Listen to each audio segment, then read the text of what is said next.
Olá, seja muito bem-vindo ao Movidos por IA. Meu nome é Luiz Colafel e eu tô aqui hoje para a gente falar sobre os 10 fundamentos para você que deseja trabalhar com IA ou que deseja investir em soluções, principalmente de agentes de IA.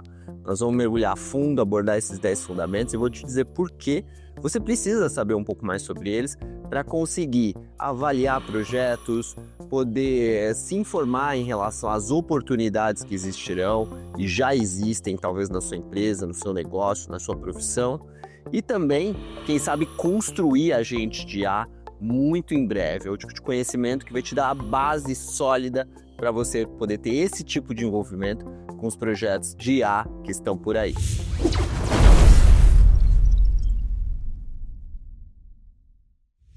Os 10 fundamentos que você precisa dominar para poder trabalhar ou investir em soluções de, principalmente, agentes de IA. Isso tudo para que você, como eu disse, não fique de fora desse jogo, né? Hoje é muito comum a gente ver e ouvir as pessoas falando da dificuldade que tem de conseguir consumir e acompanhar as evoluções dessa área. Eu vou tentar simplificar para que os conhecimentos que você adquire aqui possam servir de base, alicerce, para você poder sempre construir em cima deles, né? E claro, não passar vergonha, não ter medo de falar com confiança e poder, quem sabe, dominar e abrir portas aí para você no segmento de agentes de inteligência artificial, principalmente. Nesse círculo grande, a gente vai começar falando desse campo extenso e amplo que se chama inteligência artificial. E a primeira coisa que você precisa saber, para não passar vergonha, é que a inteligência artificial não é algo recente, né? O campo da inteligência artificial é algo já de mais de 70 anos, né? Remonta aos primórdios de 1950, quando os computadores ganhavam forma, estavam sendo criados, e esses cientistas, engenheiros que estavam envolvidos nesses projetos, eles já imaginavam, pensavam e debatiam sobre a capacidade dessas máquinas, as primeiras máquinas, já terem a capacidade de se comportarem como uma pessoa, né? Ou pelo menos imitarem os comportamentos de uma pessoa, serem capazes de fazer aquilo que uma pessoa é capaz de fazer, principalmente sobre o aspecto de inteligência. Então, conversa, ação, execução e tudo o que envolve o nosso aspecto de inteligência humana. Inclusive, se criaram testes para já avaliarem a capacidade das máquinas desde então, né, em poder emularem aí o comportamento humano. E por isso também, tão logo, né, esse campo foi criado em 1956, mais especificamente, em 1959 já veio o conceito do aprendizado de máquina também, em inglês machine learning.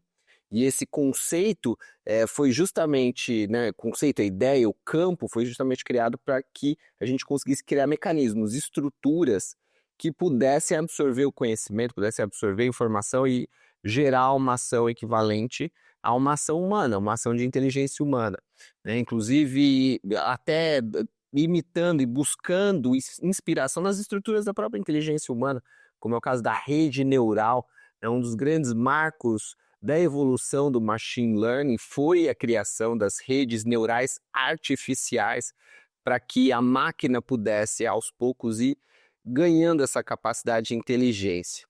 E isso aconteceu ao longo das muitas décadas, desde 1950.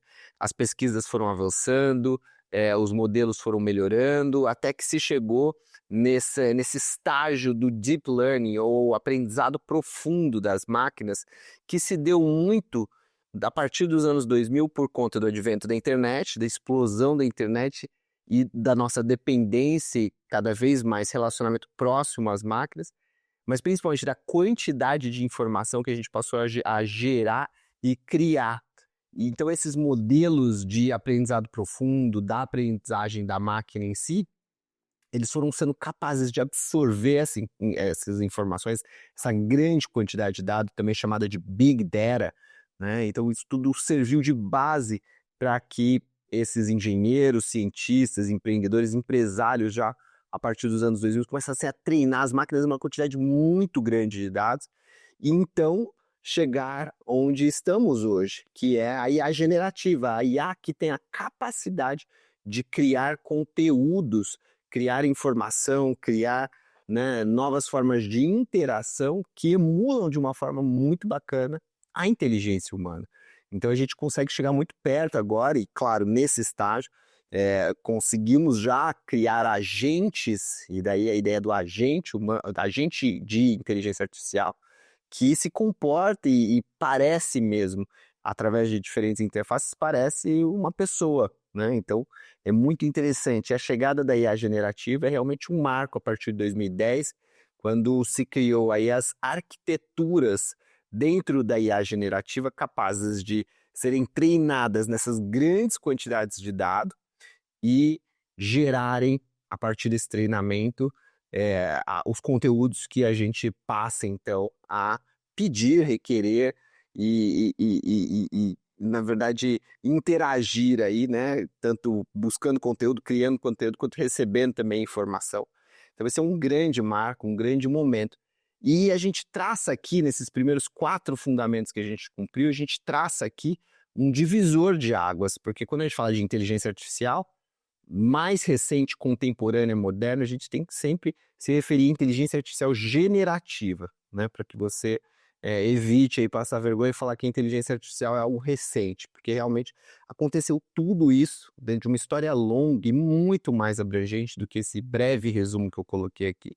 Mas o mais importante é que a gente chega nesse momento, então, a nossa capacidade de geração de conteúdo a partir da IA generativa, através de diferentes arquiteturas. Uma delas é a arquitetura GPT, né, que foi lançada a partir de uma pesquisa do Google, e que a OpenAI, dona do ChatGPT, usou para criar os seus primeiros modelos. Então, o próximo fundamento, e daí aqui sim, a gente vai usar muito esses fundamentos a partir de agora para poder aprofundar no campo que a gente quer se aprofundar, que são os agentes de inteligência artificial. Esse sim, né, os principais modelos e empresas como fundamento vão ser essenciais para a gente conseguir trabalhar na prática com agente de inteligência artificial. Por quê? Porque a gente vai usar esses modelos, a gente vai mudar esses modelos, a gente vai variar esses modelos, a gente vai entender que cada modelo, cada empresa tem um tipo de aplicação específico ou é melhor em algum tipo de aplicação. A gente vê muito aqueles testes de comparação entre os modelos quando lança um modelo novo, né? Ou quando lança uma empresa nova, quer dizer, o que eles são capazes de fazer, onde eles são melhores, onde eles são piores. Isso é muito importante a gente saber. Então a gente vai mapear tanto as empresas quanto os modelos principais para poder olhar para isso de forma profunda posteriormente. Isso é um fundamento importantíssimo. E dentro desses modelos tem dois fundamentos muito importantes para a gente entender a partir de agora, que são as formas como a gente consome esse serviço dessas grandes empresas. Uma delas é a forma que a gente está mais acostumada, que é através da interface das próprias empresas, como você já deve ter utilizado bastante. Você entra lá no site do ChatGPT, da OpenAI, e você usa, dentro da plataforma da OpenAI, você usa os modelos da OpenAI para poder gerar os seus conteúdos, gerar suas conversas, fazer as suas consultas, enfim, buscar a informação que você está buscando. Isso dentro da interface da OpenAI, lá no endereço, né, www.chatgpt, enfim, OpenAI, né, que você acessa esse modelo. A mesma coisa do Google, a mesma coisa a partir de outros modelos, do Claude, da Anthropic, né, tem tantos aí, do Grok. Enfim, você pode até baixar os aplicativos, hoje são todas as interfaces dessas empresas. Agora, é muito importante você saber também que tem uma outra forma de você consumir esses serviços através das APIs dessas empresas. Então, a OpenAI tem lá o site do ChatGPT e tem a OpenAI Platform, a plataforma da OpenAI, onde você gera uma chave API para poder usar o serviço da OpenAI, o modelo de inteligência artificial da OpenAI, aonde você quiser, né? E a aplicação mais comum que a gente está vendo, principalmente para os tipos de agentes de inteligência artificial mais simples, é a utilização da inteligência artificial dentro do WhatsApp. E daí você emula e simula e cria um agente personalizado que responde e possui a inteligência de um modelo da OpenAI por trás dele, né? Então, é aí que está a mágica da gente criar um agente de inteligência artificial. A gente conseguir usar o mesmo serviço que a gente encontra nas plataformas de inteligência artificial e aplicar para as nossas próprias interfaces, para as nossas próprias plataformas, colocá-los disponíveis e customizados dentro das nossas próprias plataformas. É muito importante, a gente vai se aprofundar muito e a gente vai ver que essa vai ser, né, a parte central aí da construção de um agente de inteligência artificial em breve. Diferenciar isso é muito importante. A gente tem outros protocolos hoje, como o MCP, além das APIs, que também são formas de você consumir esses serviços de inteligência artificial através de outros protocolos. Não vamos entrar muito nisso agora, mas é importante você saber que existe. E dentro, né, dessas interfaces, ou mesmo através dos próprios modelos existentes, você tem capacidade de conseguir acessar e ativar outras ferramentas, ou mesmo já dentro do modelo você tem as funções nativas deles, que já são oferecidas dentro, né, da API ou da interface da própria empresa. Você não precisa conectar, né, o que hoje a gente vê como os conectores da OpenAI lá no ChatGPT. A gente consegue fazer isso também dentro dos nossos próprios agentes, utilizando chamadas externas ou APIs de outras empresas para integrar tudo isso em um agente de inteligência artificial. Eu sei que está muito teórico ainda, a gente vai ver daqui a pouquinho na prática como tudo isso funciona, mas é importante você saber, né, que você pode acessar milhares de ferramentas através desses modelos, através das diferentes possibilidades de integração. E por último aqui eu queria falar dos comandos, que são os prompts, né? Esse é o fundamento central. Então você vê que a gente já cobriu os 10 fundamentos, estamos chegando no 10º aqui, que vai ser muito importante para a gente poder avançar. Os comandos ou os prompts, eles são, né, a forma como a gente interage com a inteligência artificial, a forma como a gente se comunica com a inteligência artificial. E a gente vai ver que dentro da ideia de prompt é onde a gente consegue diferenciar a forma como um humano usa a inteligência artificial versus a forma como a própria inteligência artificial usa a inteligência artificial, que seria, né, uma definição simplificada do que é um agente de inteligência artificial. A gente vai ver isso daqui a pouquinho. Guarda aí que dentro do comando, né, a forma como a gente constrói esse comando é a chave para a gente poder construir também os nossos agentes de inteligência artificial.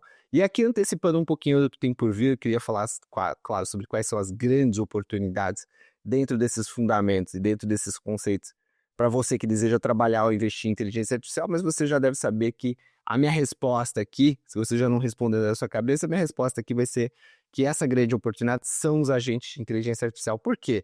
Se a gente remontar até no início da história lá da inteligência artificial, que a gente falou um pouquinho, a ideia sempre foi criar agentes ou dar à máquina a capacidade dela se comportar como um humano.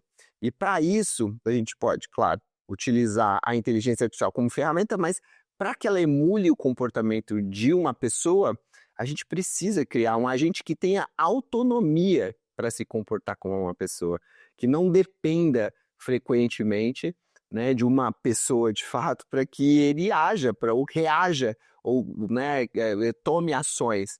Então, você junta a capacidade da inteligência artificial com a ideia de dar a ela autonomia, e isso acho que traz uma enorme oportunidade para a gente poder expandir os nossos negócios, criar funções dentro das nossas empresas, ou mesmo dentro das nossas profissões, né, fazendo coisas de forma muito mais rápida, ou mesmo terceirizando atividades de forma muito mais eficiente, muito menos custosa, que podem ser feitos por agentes de inteligência artificial, né, de uma forma aí que com certeza vai catapultar, vai expandir, vai te dar muito mais recurso com muito menos custo.